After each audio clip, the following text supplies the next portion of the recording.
હા જગદીશભાઈ બોલો. કેમ છો? કમલેશભાઈ. અરે બોલો. જય શ્રી કૃષ્ણ. જય શ્રી કૃષ્ણ, જય શ્રી કૃષ્ણ. બોલો બોલો.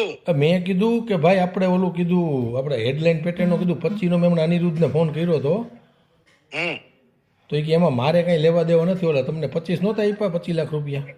મારે લેવા દેવા નથી. મેં તો રામભાઈ પાસેથી લીધા હતા અને ઈ શરતે તમે મને ડ્રાઇવિંગ સીટ ઉપર બેહાડો તો મેળ પડે. અનિરુદ્ધભાઈ ને કયો કે તમે એ રીતે ના પછી તમે તમારી રીતે છૂટા થયા ભાઈ. તમે નહોતું કીધું 25 લાખ અમે આપી દેશું બીજા છાપામાં જાવ? ના ના ના ના જા ના ના ના કોઈ હિસાબે જ નહીં ભાઈ. તમારી વાત ચોખ્ખી ગુજરાતીમાં થઈ હતી કે તમે ડ્રાઇવિંગ સીટ ઉપર મને બેસાડો તો હું તમને આમાંથી વળતર પણ ભાઈ કરાવી ડ્રાઇવિંગ સીટ ઉપર બેઠા એમાં તો ઓલા મીના કમીનામાં મારો ભાઈ 3 વર્ષ ફરાર થઈ ના ગયો. ના એમાં નહોતો ડ્રાઇવિંગ. એમાં અનિરુદ્ધ હતા અને 6 જણા બીજા હતા. તમે પણ એમને હાલો ને જગદીશભાઈ તો જૂની વાત થઈ ગઈ. પણ જ્યારે તમે આમાંથી છૂટા થયા પછી વાત થઈ આપણે મયુરસિંહ ને મામાની મળ્યા. તમે કીધું હતું કે મને મારા માલિક આપશે ત્યારે લીધા. રાજુભાઈ સિવાય મારે કોઈ ની અરે કાંઈ વ્યવહાર નથી. મેં રાજુભાઈ ને કીધું તું ઈ જ વાત તે દિવસે કરી. તમે ભાઈ ને આવવા જો, જયેશભાઈ ને કેતા હોય આપણે પાછા બે તમે નવા છાપામાં આવશે ત્યારે આપશો. તો મને ઓલું છાપામાં આવ્યું ને. ના ના નવા છાપામાં શું કામ આવે? પણ નવા છાપામાં હું લેવા દેવા તમે સમજો.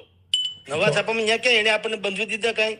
તો એમને તો અમારે 25 લાખ ભૂલી જવાના જગદીશભાઈ. ના જયેશભાઈ ને આવવા જો. આપણી તમારે વાત જે ઉભા રહ્યા હોત તો ન ભૂલવું પડે. આપણે છે કઈ એવું ઉભા રહ્યા તમે છ માલિકો હતા.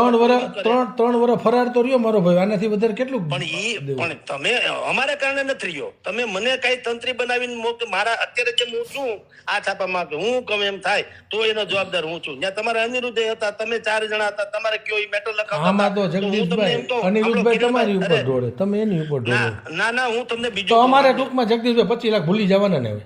ભાઈ ભૂલી જવાને. તમે જો મહેનત કરીને તમે કમાણા તો હું ભૂલી ગયો. આપણે વાત હોતી કે અમારે જેટલા સોદા થાય એમાં તમને 5% આપી. તમે આપ્યા, હાલો લ્યો.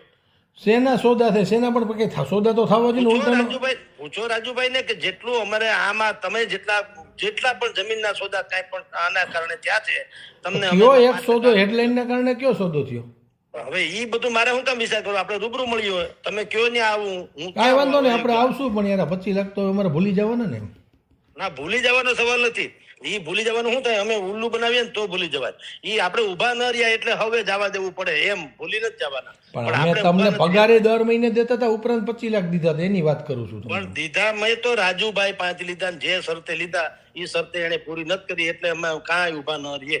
પણ રાજુભાઈ દીધા એ કંપની પેટે દીધા ને એના થોડા જ હતો. ઈ હું જાણું. મેં ક્યાં છે મારી પાસે કાંઈ? મેં રાજુભાઈ ને કીધું તમારે મને લેવું હોય તો આ ભાવ થાય. એને કીધું ઓકે, તમારા સિવાય કાંઈ નહીં, હું કહું એમ થાય. કાંઈ વાંધો નહીં જગદીશભાઈ, અમારે ભૂલી જવાના. બીજું તો હું ના ભૂલી જાય એવું